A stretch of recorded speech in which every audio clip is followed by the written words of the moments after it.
So I had the distinct pleasure of traveling to Nairobi last year to do a benefit concert. Actually, I was organizing the concert, but Jesse did the show. And if you've never seen a group of 500 Kenyans in a tent hearing flat-picking bluegrass for the first time, it's an awesome feeling. We were there to raise money for an AIDS orphanage to start a music program there. 5 years ago, a group of people from Columbus helped get a farm started for some AIDS orphans. And the idea was we were going to help them grow their own plants, raise their own animals, and support themselves, and to take the produce from that farm and sell it to the surrounding community to create a self-sustaining thing. It's a huge success. It's been up and running for the last 6 years. But last year we decided to plant the seeds of music. Jesse Henry was instrumental in doing that, and we traveled to Nairobi last year to do a benefit concert. I'm proud to say that Columbus Musiki is up and running. We're planning our next trip, and if you're interested in going, there's our little sign, and we've got people right here by the trash tree, say hi, Connie, that are there. If you want to go to Africa, if you want to do something like this, just go talk to her and she'll help you out. But watching Jesse play in front of Kenyans who had never heard bluegrass before was amazing. And I'd like you to welcome Jesse Henry to the bike driver here to sing.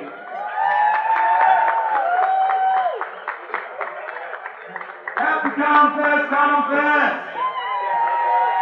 Alright, we have a community festival going on right now.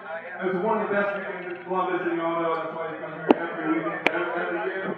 But community right now in the festival is based on the experience of sharing of local music. That's why we come here. So about 2 years ago, I was introduced to the Rafiki AIDS Orphanage in Nairobi, Kenya. And I did a benefit concert for them. And right as soon as the benefit concert was over, they asked me to participate in their music program that hasn't even been started. So as soon as they asked me to do that, I was all in. I mean, all the money was on the table, all the cards were on the table, and I was ready to participate and give my entire heart and soul to the Rafiki program. What we're doing in Nairobi right now is building a building right now with 3 rooms, and we're going to have 2 private rooms with private instruction going on. But you know, if you had private lessons in the past, you definitely benefited from having, 30 minutes with one person showing you what to do. Like how to become competent on your instrument, or your voice. So we're doing that right now. We have a guitar teacher who's hired, guitar teacher. We have a choir teacher and a keyboard instructor so far. We're planting the seeds of music in Nairobi, Kenya right now, and those two seeds, the guitar and the keyboards and the choir, were something that we thought were very important to give the kids right there a good foundation. So our hopes is to blow up this school here or over there in Kenya and make it the best music school in the whole entire country. Now what Kenyans do not have, that we do have, is an easy access to education, especially music education. Here in the States, we're very fortunate to grow up in an elementary school where you do have a general music class, where you do learn how to sing Do, Re, Mi, Fa, Sol, La, Ti, Do, and learn great songs by the great Woody Guthrie, right? Woo! Everybody knows that. And we learn wonderful traditional songs. Well, in the country of Nairobi, if you're even lucky enough to go to school, you're not even given a music education. The music education that you're given in Kenya is more on a traditional basis. It's passed down, through the generations of traditional folk songs. So what we're trying to do is give these kids, ways to sing their songs and play music with their traditional songs. Because right now, most of the music there is like karaoke. You go and see people play, and it's mainly people singing with a CD. Now that's pretty cool, if you're a singer, but it's much more rad to go see a band who, go see some music where people are actually performing on their instruments. So in 2011, in March of 2011, I was able to go over there with the Pack Square Rotary Club and get just a quick introduction into what they have built for the past 15 years. In August, it's going to be 15 years of building the Rafiki AIDS orphanage. Within those 15 years, they were able to buy 8 acres of land. And on those 8 acres of land was nothing but bush. So what they did was chop down all of the trees, a lot of the trees, and build farmland, right?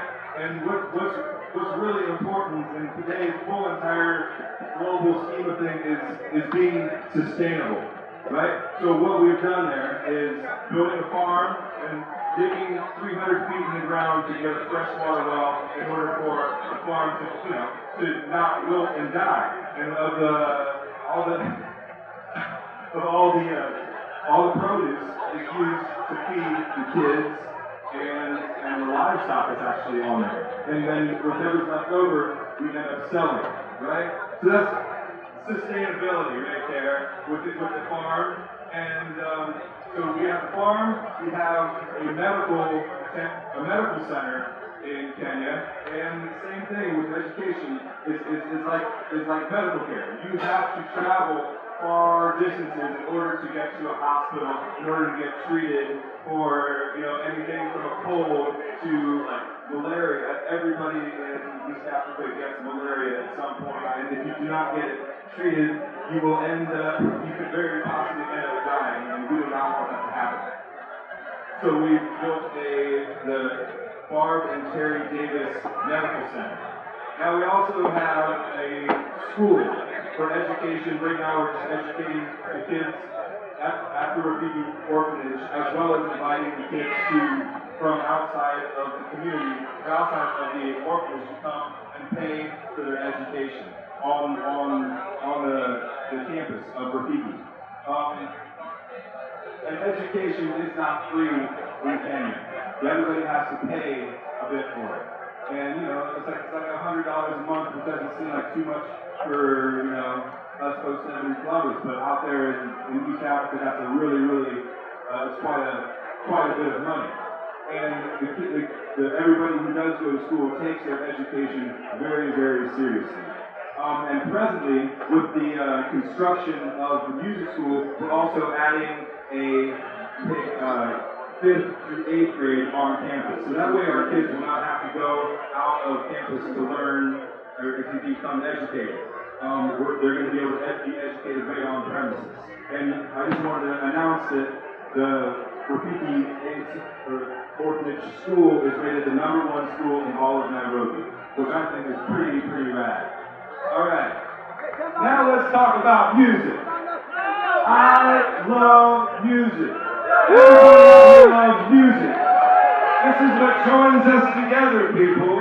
It is the song of the soul. It is the song of the spirit that bring us together. And I not know any other art form out there that you can feel like you can with music. It makes you dance. It makes you think. It makes you fall in love. It makes you question yourself at times. It brings beauty, and it really lets you contemplate life and feel free, right? We have this sort of expressive part of ourselves, and what we're expressing is our freedom. And I am really loving the music, and this is the gift that I want to give the kids at Rafiki Orphanage, the gift of music. Yes, music is the gift. Everybody has it within them. And I just am so excited to have support from the Columbus community so far, like giving Rafiki thousands of dollars, as well as when I went over this past March, I got to bring over 500 pounds of instruments that were donated from Central Ohio. That's pretty rad. That is pretty rad, Comfest.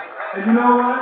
When we got the shipment from the Kenyatta International Airport from Nairobi and took it out to the farm, the kids had no idea that there were going to be instruments. They saw 3 big ass boxes there, and I gave each one of them, the go-ahead to go rip it open.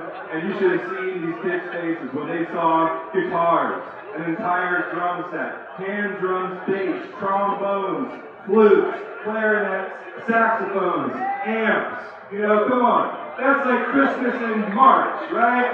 And immediately what we did was open everything. We just put it into the big room that we were at, and everybody just started playing. It wasn't in tune, it wasn't in time, but it was in like space time to kick it, you know what I'm saying?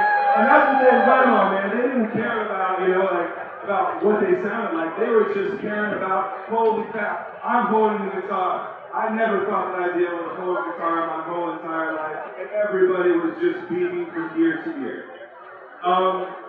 Which I just love. So I was really, really struck by how these kids responded with the gift of musical instruments from Central Ohio. And that's what really made me want to, you know, really put a lot of my energy and a lot of my life into seeing the progress that's going to happen over there. Because once with the gift of music, the kids over there are going to be learning a great skill, a great form of self-expression. They're going to be learning how to work with community, learning how to build their community through traditional songs, as well as what I really, really hope to see and hear are the children of Rafiki writing their own songs about their life experience. Because every child at Rafiki is an orphan.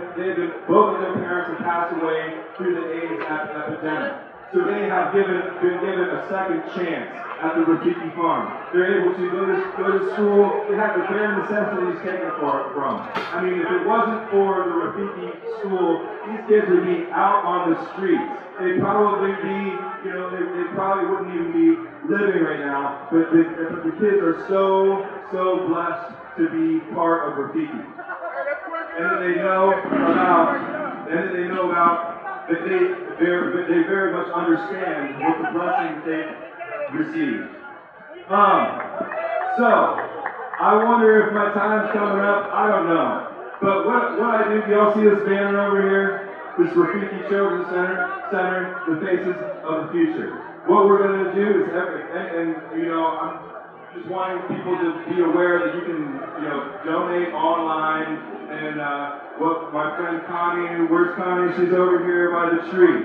She has some pamphlets and some flyers if y'all want to go and receive, you know, a little bit of information where you can get online and get a little bit more detailed information about the Rafiki program and the music program. So we'll be sitting over here for a little while, and then back by the peace tent, we're going to have a booth set up.